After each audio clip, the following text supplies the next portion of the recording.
ಜಾಗ ಏನದನ್ನು ಮೀಸಲಾಗಿಟ್ಟಿದ್ರಲ್ಲ ಆ ಜಾಗದಲ್ಲಿ ಅದರ ಮೇಲೆ ರಸ್ತೆ ಮಾಡಿದೆ. ಮುಡಾ ಅಧಿಕಾರಿಗಳಿಗೆ ಇದ್ಯಾವುದು ಕೂಡ ಗೊತ್ತಿರಲಿಲ್ವಾ? ಎಲ್ಲ ಗೊತ್ತಿರುತ್ತೆ. ಅಧಿಕಾರಿಗಳು ಸಂಬಂಧಪಟ್ಟಿರುವಂಥವರು ಎಲ್ಲರೂ ತಪ್ಪು ಮಾಡಿದ್ದಾರೆ. ಕೆಸರೆ ಗ್ರಾಮದ ಜಾಗ ಆ ಲೇಔಟ್ಗೆ ವಶಪಡಿಸ್ಕೊಳ್ಳಿಕ್ಕೆ ಏನೇನಾಯಿತು, ಬಳಿಕ ರಸ್ತೆ ಅಭಿವೃದ್ಧಿ, ಸೈಟ್ ಮಾಡಲಿಕ್ಕೆ L&T ಕೊಟ್ಟಿದ್ದು 3 ಎಕರೆ 18 ಗುಂಟೆ ಡಿನೋಟಿಫೈ ಅಂತ ಮ್ಯಾಪ್ನಲ್ಲಿ ಉಲ್ಲೇಖಗೊಂಡಿರೋದು. ಆದರೆ ಆ ಉಲ್ಲೇಖಗೊಂಡಿರುವಂಥ ಜಮೀನು ಇದೆಯಲ್ಲ ಡಿನೋಟಿಫೈ ಅಂತ, ಅದರ ಮೇಲೇ ಇವರು ರಸ್ತೆ ಮಾಡಿದ್ದಾರೆ. ಎಡವಟ್ಟುಗಳ ಮೇಲೆ ಎಡವಟ್ಟುಗಳು. ಅಭಿವೃದ್ಧಿಯಾದಂಥ ಸೈಟನ್ನು ಹಂಚಿಕೆ ಮಾಡಿದರು. ಇಲ್ಲಿ ಅದರ ವಿವರಗಳನ್ನು ನಾವು ಗ್ರಾಫಿಕ್ಸ್ ಮುಖಾಂತರ ನಿಮಗೆ ತೋರಿಸ್ತಾ ಇದ್ದೀವಿ. ಕೆಸರೆ ಗ್ರಾಮದ ಜಾಗವನ್ನು ಲೇಔಟ್ ಮಾಡ್ಕೊಳ್ಳಿಕ್ಕೆ ಅಂತ ವಶಪಡಿಸಿಕೊಳ್ಳಲಾದಂಥ ಜಮೀನಿದು. ರಸ್ತೆ ಅಭಿವೃದ್ಧಿ ಮಾಡೋಕ್ಕೆ, ಸೈಟ್ ಮಾಡೋಕ್ಕೆ ಅಂತ L&T ಕೊಡಲಾಗಿತ್ತು. ಇದೇ ಜಾಗದ ಮೇಲೆ L&T ಅವರು ರಸ್ತೆ ಕೂಡ ಮಾಡಿದ್ದಾರೆ.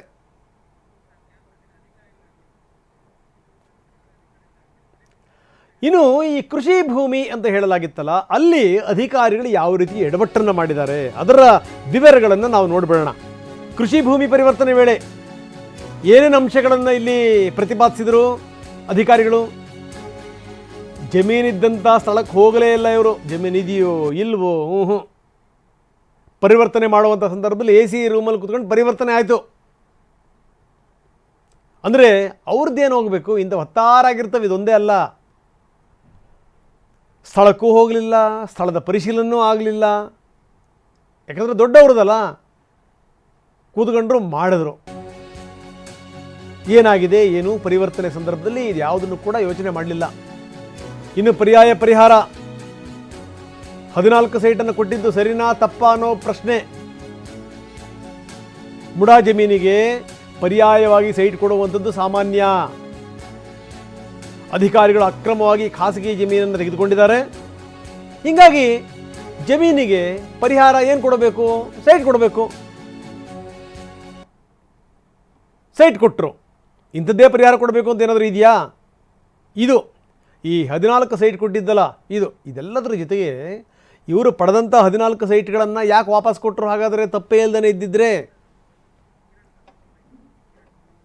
ಬನ್ನಿ, ನಮ್ಮ ಕ್ರೈಮ್ ಹೆಡ್ ಕಿರಣ್ ನಮ್ಮದೀಗ ನೇರ ಸಂಪರ್ಕದಲ್ಲಿದ್ದಾರೆ. ಕಿರಣ್, ನಾವು ಹಿಂದಿನೂ ಕೂಡ ಇದೇ ಮಾತನ್ನು ಹೇಳಿದ್ವಿ. ಎಲ್ಲೋ ಒಂದು ಕಡೆಗೆ ಲೋಕಾಯುಕ್ತ ಅದರ ತನಿಖೆ, ಅದು ಹೋಗ್ತಿರುವಂಥ ಹಾದಿ, ಜೊತೆಗೆ ತನಿಖೆ ಮಾಡ್ತಿರುವಂಥ ರೀತಿ, ಅಲ್ಲಿ ಆಗ್ತಿರುವಂಥ ಡಿಲೇ, ಪದೇ ಪದೇ ಕ್ಲಾರಿಟಿಗೋಸ್ಕರ ಲೋಕಾಯುಕ್ತ SP ಬೆಂಗಳೂರಿಗೆ ಬಂದು ಹೋಗ್ತಿದ್ದು, ಇದನ್ನೆಲ್ಲ ನೋಡಿದ್ರೆ ಇದೆಲ್ಲವೂ ಕೂಡ ಈ ತನಿಖೆ ಯಾವ ದಿಕ್ಕಲ್ಲಿ ಸಾಗುತ್ತೆ ಅನ್ನುವಂಥದ್ದು ತುಂಬ ಸ್ಪಷ್ಟವಾಗಿ ಗೋಚರ ಆಗ್ತಿತ್ತು. ಜೊತೆಗೆ ನಮಗೆ ಗೊತ್ತಿತ್ತು ಅಧಿಕಾರಿಗಳು ಎಲ್ಲೆಲ್ಲ ಎಡವಟ್ಟು ಮಾಡಿದ್ದಾರೆ.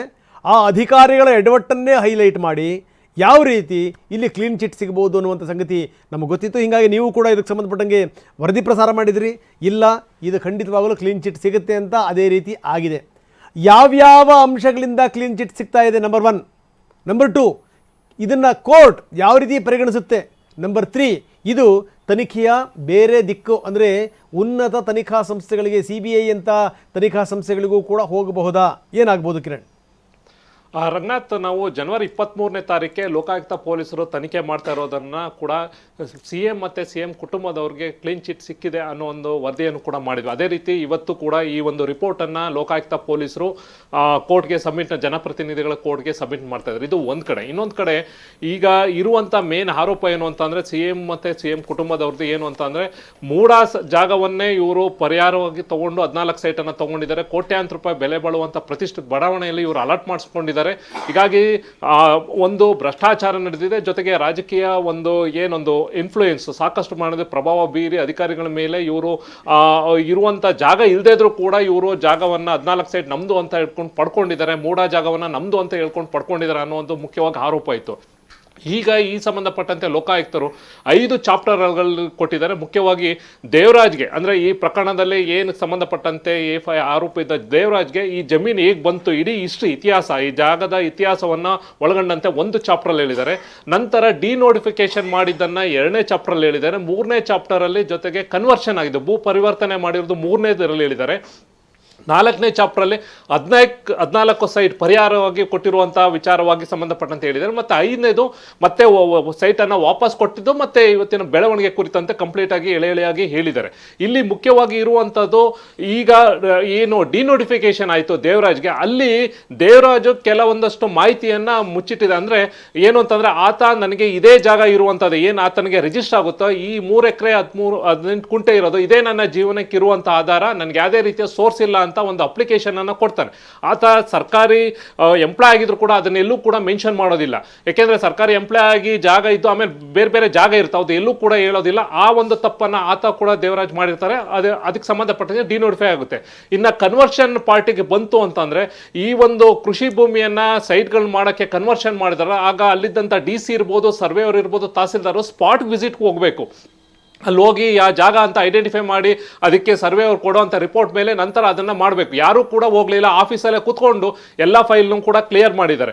ಇಲ್ಲಿ ಸಂಬಂಧ ಅದೊಂದು. ನಂತರ ಈ ಒಂದು ಜಾಗವನ್ನು ಅಂದರೆ ಈ ಏನೊಂದು ಮೂಡಾದವರು LNT ಅವ್ರಿಗೆ ಒಂದು ಔಟ್ಸೋರ್ಸಿಂಗ್ ಕೊಡ್ತಾರೆ. ಅಂದರೆ ರಸ್ತೆ ಮತ್ತು ಸಂಬಂಧಪಟ್ಟಂತೆ ಸೈಟ್ಗಳನ್ನ ಮಾಡೋಕ್ಕೆ ಅವ್ರಿಗೆ ಔಟ್ಸೋರ್ಸಿಂಗ್ ಕೊಟ್ಟಾಗ ಮೂಡಾದವರು ಅಂದರೆ ಈ ಒಂದು ರಿಪೋರ್ಟಲ್ಲಿ ಇರುವಂಥ ಮೂಡ ಅಧಿಕಾರಿಗಳು LNT ಕೊಡ್ಬೇಕಾರೆ ಆ ಒಂದು 3 ಎಕರೆ 18 ಏನು CM ಕುಟುಂಬದಂತ ಏನು ಹೇಳ್ತಾ ಇದ್ದಾರೆ ಅದನ್ನ ಡಿನೋಟಿಫೈ ಆಗಿದೆ ಅಂತ ಮ್ಯಾಪ್ ಅಲ್ಲಿ ತೋರಿಸಿದ್ದಾರೆ.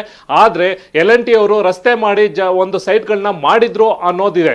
ನಂತರ ಮೂಡ ಅಧಿಕಾರಿಗಳು ಅದನ್ನ ನೋಡ್ಬೇಕಾಗಿತ್ತು, ಆದ್ರೆ ಏಕಾಏಕಿ ಸಾರ್ವಜನಿಕರಿಗೆ ಅದು ಸೈಟ್ ಅನ್ನ ಕೂಡ ಕೊಟ್ಟಿರುವಂತದ್ದು ಕಂಡು ಬಂದಿದೆ. ಅಲ್ಲೂ ಕೂಡ ಮೂಡ ಅಧಿಕಾರಿಗಳು ತಪ್ಪನ್ನ ಎಸಗಿರುವಂತದ್ದು ಕಂಡು ಬಂದಿದೆ. ಈಗ ನಂತರ ಈ ಪ್ರೈವೇಟ್ ಪ್ರಾಪರ್ಟಿಯನ್ನ ಅಂದ್ರೆ ಈಗಾಗಲೇ ಅದು ಖಾಸಗಿ ಅವ್ರಿಗೆ ಸೇರಿದ್ದನ್ನ ಅದನ್ನ ಮತ್ತೆ ಅದಕ್ಕೆ ಸಂಬಂಧಪಟ್ಟಂತೆ ಮೂಡಾದವರು ತಗೊಂಡು ಅವ್ರಿಗೆ ಮತ್ತೆ ವಾಪಸ್ ಕೊಡುವಂಥದ್ದನ್ನು ಸರ್ಕಾರದಲ್ಲಿ ಎಲ್ಲೂ ಕೂಡ ರೂಲ್ಸ್ ಅಂಡ್ ರೆಗ್ಯುಲೇಷನ್ ಏನು ಮಾಡಬೇಕು ಅನ್ನೋದು ಎಲ್ಲೂ ಕೂಡ ಇಲ್ಲ. ಕೆಲವೊಂದು ಹೈಕೋರ್ಟ್ ತೀರ್ಪುಗಳನ್ನ ಗಮನದಲ್ಲಿಟ್ಕೊಂಡು ಮೂಡಾಧಿಕಾರಿಗಳು ಅವರೇ 2015 ಏಕಾಏಕಿ ಅವರೇ ಕಮಿಟಿ ಒಂದು ಸಮಿತಿ ಮಾಡಿಕೊಂಡು ಇದಕ್ಕೆ ಏನು ಮಾಡಬೇಕು, ಯಾಕೆಂದ್ರೆ ಖಾಸಗಿ ಜಮೀನನ್ನು ತಗೊಂಡಾಗಿದೆ, ಸೈಟ್ಗಳನ್ನ ಹಂಚಿಕೆ ಆಗಿದೆ, ಅವ್ರಿಗೆ ಪರಿಹಾರವಾಗಿ ಏನು ಕೊಡಬೇಕು, ಯಾಕೆಂದ್ರೆ 1,60,000 ಸ್ಕ್ವೇರ್ ಫೀಟ್ ಏನಿತ್ತು ಅದಕ್ಕೆ ಸಂಬಂಧಪಟ್ಟಂತೆ ಅಷ್ಟೇ ಕೊಡಬೇಕಾ ಅಥವಾ ಎಲ್ಲಿ ಕೊಡಬೇಕು ಅಂತ ಅವರೇ ಒಂದು ಡಿಸೈಡ್ ಮಾಡ್ತಾರೆ. ಪ್ಯಾನಲ್ ಕಮಿಟಿ ಡಿಸೈಡ್ ಮಾಡಿದ ಮೇಲೆ ಇಲ್ಲ ನಾವು 50-50 ಅನುಪಾತದಲ್ಲಿ ಕೊಡೋಣ ಅನ್ನೋ ಒಂದು ಡಿಸೈಡಿಂಗ್ ಮಾಡಿ ಕೊನೆಗೆ ಪ್ರತಿಷ್ಠಿತ ಬಡಾವಣೆಯಲ್ಲಿ ಹೆಚ್ಚಿನ ಒಂದು ದರ ಇರುವಂಥ ಸೈಟಲ್ಲಿ 14 ಸೈಟನ್ನು ಕೊಟ್ಟಿರುವಂಥದ್ದು. ಅಲ್ಲೂ ಕೂಡ ಅಧಿಕಾರಿಗಳು ಯಾಕೆಂದರೆ ಎಲ್ಲೂ ಕೂಡ ಕಾನೂನಲ್ಲಿ ಅಥವಾ ಅವರ ಸರ್ಕಾರ ಒಂದು ರೂಲ್ಸ್ ಆ್ಯಂಡ್ ರೆಗ್ಯುಲೇಷನ್ ಎಲ್ಲೂ ಕೂಡ ಈ ಥರ ಕೊಡಬೇಕು ಅಂತ ಇಲ್ಲ. ಈಗ ಜಾಗವನ್ನು ಮೂಡವನ್ನು ತಗೊಂಡಾಗ ಅವ್ರಿಗೆ ಪರಿಹಾರ ಆಲ್ಟರ್ನೇಟಿವ್ ಸೈಟ್ ಇರ್ಬೋದು, ಅದಕ್ಕೆ ಕಾಂಪೋಸಿಷನ್ ಕೊಡುವಂಥದ್ದಿದೆ. ಆದರೆ ಖಾಸಗಿ ಜಮೀನನ್ನು ತಗೊಂಡು ಅದಕ್ಕೆ ಕೊಡುವಂಥದ್ದು ಎಲ್ಲೂ ಕೂಡ ಸರ್ಕಾರದಲ್ಲಿ ಯಾವುದೋ ಕೂಡ ನಿಯಮ ಮೂಡದಲ್ಲಿರ್ಬೋದು, BDAದಲ್ಲಿರ್ಬೋದು, ಸರ್ಕಾರ ನಗರಾಭಿವೃದ್ಧಿ ಎಲ್ಲೂ ಕೂಡ ಆ ಥರದ್ದು ಆ ಮೆನ್ಷನ್ ಇಲ್ಲ. ಹಾಗಾಗಿ ಇವರೇ ಒಂದು ಮೂಡ ಅಧಿಕಾರಿಗಳೆಲ್ಲ ಸೇರಿಕೊಂಡು ಇಲ್ಲ ಇದಕ್ಕೆ ಕಾಂಪೋಸಿಷನ್ ಆಗಿ ನಾವು ಪರಿಹಾರವಾಗಿ ಇದನ್ನು ಕೊಡೋಣ ಅಂತ ಅವರೇ ತೀರ್ಮಾನಕ್ಕೆ ಬಂದಿದ್ದಾರೆ. ಬರೀ ಅದೊಂದೇ ಅಲ್ಲ, ಇದೇ ಥರ ಸುಮಾರು 130 ಫೈಲ್ಗಳನ್ನು ಕೂಡ ಅವರು ಕ್ಲಿಯರ್ ಮಾಡಿರುವಂಥದ್ದು ಈ ಒಂದು ರಿಪೋರ್ಟಲ್ಲಿದೆ. ಈಗ ಯಾರು ಸರಿ ಯಾರು ತಪ್ಪು ಅನ್ನೋದನ್ನು ಕಂಪ್ಲೀಟಾಗಿ ಲೋಕಾಯುಕ್ತರು ಪೊಲೀಸರು ಅದನ್ನು ಒಂದು ರಿಪೋರ್ಟನ್ನು ರೆಡಿ ಮಾಡಿ ಕೋರ್ಟ್ಗೆ ಕೊಡ್ತಾ ಇದ್ದಾರೆ. ಇನ್ನು ಕೋರ್ಟ್ ತಗೋಬೇಕಾಗಿದೆ ಡಿಸಿಷನ್. ಅಂದ್ರೆ ಇವರು ಕೊಟ್ಟಿರೋದು ಸರಿನಾ ತಪ್ಪ ಯಾರ್ಯಾರು ಅಧಿಕಾರಿಗಳು ಮುಂದೆ ಏನು ಈಗ ಅದೇ ಪ್ರಶ್ನೆ ಈಗ ಕಿರಣ್, ಈಗ ಮುಂದೆ ಏನು ಹಾಗಾದ್ರೆ ಕೋರ್ಟ್ ಇದನ್ನು ಯಾವ ರೀತಿ ಈಗ ಕೋರ್ಟಿನ ಅವಗಾಹನೆಗೆ ಬಿಟ್ಟಂತ ಸಂಗತಿ, ಅದ್ರ ಬಗ್ಗೆ ನಾವು ಹೇಳಲಿಕ್ಕಾಗಲ್ಲ, ಪ್ರಶ್ನೆ ಬೇರೆ. ಒಂದು ವೇಳೆ ಕೋರ್ಟ್ ಇದನ್ನ ಪಾಸಿಟಿವ್ ಆಗಿ ತಗೊಂಡ್ರು ಓಕೆ, ಅಥವಾ ಕೋರ್ಟಿಗೆ ಏನಾದರೂ ಅನುಮಾನ ಬಂತು ಅಂತಂದ್ರೆ ಮುಂದಿನ ದಿನಗಳಲ್ಲಿ ಏನು, ಇಟ್ ಇಸ್ ವೆರಿ ಇಂಪಾರ್ಟೆಂಟ್. ಖಂಡಿತ ರಂಗನಾಥ್, ಯಾಕೆಂದ್ರೆ ಈಗಾಗಲೇ ಈ ಒಂದು ತನಿಖೆ ಸರಿಯಾಗಿ ಮಾಡ್ತಾ ಇಲ್ಲ, ಎಲ್ಲೋ ಒಂದು ಸೈಡ್ ಮಾಡ್ತಾ ಇದ್ದಾರೆ ಅಂತ ಈಗಾಗಲೇ ಸ್ನೇಹಮಯ ಕೃಷ್ಣ ಅವರು ಹೈಕೋರ್ಟ್ಗೆ ಇದನ್ನ CBI ವಹಿಸಿ ಅಂತಾನು ಕೂಡ ಅರ್ಜಿ ಹಾಕಿದ್ರು. ಹೈಕೋರ್ಟ್ ಅವರು ಇಲ್ಲ ಲೋಕಾಯುಕ್ತ ಪೊಲೀಸರು ಅಟಾನಮಸ್ ಬಾಡಿ ಅವರು ಸರಿ ಮಾಡ್ತಾ ಇದ್ದಾರೆ ಅನ್ನೋದನ್ನ ಕೂಡ ಹೇಳಿ ಅವರ ಅರ್ಜಿಯನ್ನು ವಜಾ ಮಾಡಿತ್ತು. ಈಗ ಜನಪ್ರತಿನಿಧಿಗಳಿಗೆ ಲೋಕಾಯುಕ್ತ ಪೊಲೀಸರು ಸಬ್ಮಿಟ್ ಅನ್ನ ಮಾಡ್ತಾರೆ, ಅಲ್ಲಿ ಯಾರ್ಯಾರ್ದು ತಪ್ಪಿದೆ ಅನ್ನೋದನ್ನು ಕೂಡ ಮೆನ್ಷನ್ ಮಾಡಿದ್ರು. ಅಲ್ಲಿ ಮೂಢಾಧಿಕಾರಿಗಳದಿರ್ಬೋದು, ಜೊತೆ ಕನ್ವರ್ಷನ್ ಮಾಡಿದಾಗ ಅಧಿಕಾರಿಗಳದಿರ್ಬೋದು, LNT ಅವ್ರದಿರ್ಬೋದು, ಇಂಥವರು ಅಧಿಕಾರಿಗಳದ್ದು ತಪ್ಪು ಎಸಗಿದ್ದಾರೆ. ಆದರೆ ಇದಕ್ಕೆ ಸಂಬಂಧಪಟ್ಟಂತೆ ಮುಂದೆ ನೀವು ಅದನ್ನ ಕ್ರಮ ಅಂದ್ರೆ ಇನ್ವೆಸ್ಟಿಗೇಷನ್ ಮುಂದೆ ಈಗ ಇರುವಂತದ್ದು FIR ರಿಜಿಸ್ಟರ್ ಮಾಡ್ಕೊಂಡ್ರೆ ಈ ಸಂಬಂಧಪಟ್ಟಂತೆ ಯಾವುದೇ ರೀತಿಯ CM ಮತ್ತೆ CM ಕುಟುಂಬದ ಸಾಕ್ಷ್ಯಾಧಾರಗಳು ಇಲ್ಲ, ಯಾವುದೇ ರೀತಿಯ ರಾಜಕೀಯ ಒತ್ತಡನ ಆಗಲಿ ಭ್ರಷ್ಟಾಚಾರ ಮಾಡಿಲ್ಲ ಅನ್ನೋದನ್ನ ಅವರು ಯಾವುದೇ ರೀತಿಯ ಸಾಕ್ಷಿ ಸಿಕ್ಕಿಲ್ಲ ಅನ್ನೋದನ್ನ ಅವರು ಮೆನ್ಷನ್ ಮಾಡಿ ರಿಪೋರ್ಟ್ ಅನ್ನ ಕೊಡ್ತಾ ಇದ್ದಾರೆ.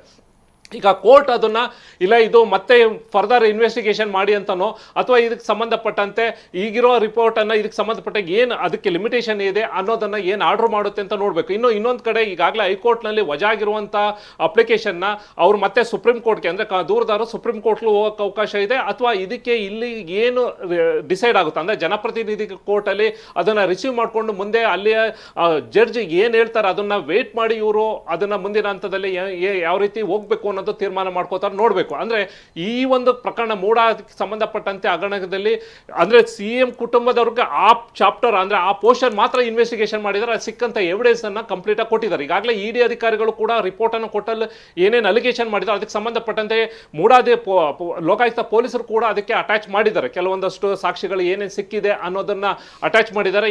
ಎಲ್ಲೂ ಕೂಡ ಒಂದು ಲೈನ್ ಅವರು ಮಾಡಿದ್ರೆ ಅಥವಾ ಒಂದು ಸ್ಟೇಟ್ಮೆಂಟ್ ಮಾಡಿದ್ರೆ ಅದಕ್ಕೆ ಸಿಕ್ಕಾಗಿದ್ದಂಥ ಒಂದು ಸಾಕ್ಷ್ಯಾಧಾರಗಳನ್ನು ಕೂಡ ಎಲ್ಲವನ್ನು ಕೂಡ ಸ್ಟೇಟ್ಮೆಂಟ್ ಇರ್ಬೋದು, ಟೆಕ್ನಿಕಲ್ ಎವಿಡೆನ್ಸ್ ಇರ್ಬೋದು, ಎಲ್ಲವನ್ನು ಕೂಡ ಅಂತ ಆರ್ಡರ್ ಮಾಡಿರುವಂಥದ್ದು ಎಲ್ಲವನ್ನು ಕೂಡ ಅಟ್ಯಾಚ್ ಮಾಡಿದ್ದಾರೆ. ಇನ್ನು ಮುಂದೆ ಕೋರ್ಟ್ ಯಾವ ರೀತಿ ತಗೊಳುತ್ತೆ ಇದನ್ನ, ಅಥವಾ ಇದನ್ನ ಸರಿ ಇದೆಯಾ ತಪ್ಪಿದೆಯೋ, ಅಥವಾ ಇದಕ್ಕೆ ಸಂಬಂಧಪಟ್ಟಂಗೆ ಮತ್ತೆ ಇನ್ವೆಸ್ಟಿಗೇಷನ್ ಮಾಡಕ್ಕೆ ಹೇಳುತ್ತೋ, ಅಥವಾ ಇದಕ್ಕೆ ಸಂಬಂಧಪಟ್ಟಂತೆ ಮತ್ತೆ ಹೈಕೋರ್ಟ್ಗೆ ನೀವು ಹೋಗ್ಬೇಕು ಅಂತ ಸೂಚನೆ ಕೊಡುತ್ತೋ ಅನ್ನೋದನ್ನ ಮುಂದಿನ ಹಂತದಲ್ಲಿ ನೋಡ್ಬೇಕಾಗಿದೆ. ಕಿರಣ್, ಧನ್ಯವಾದ ತಮ್ಮೆಲ್ಲ ಮಾಹಿತಿಗೆ.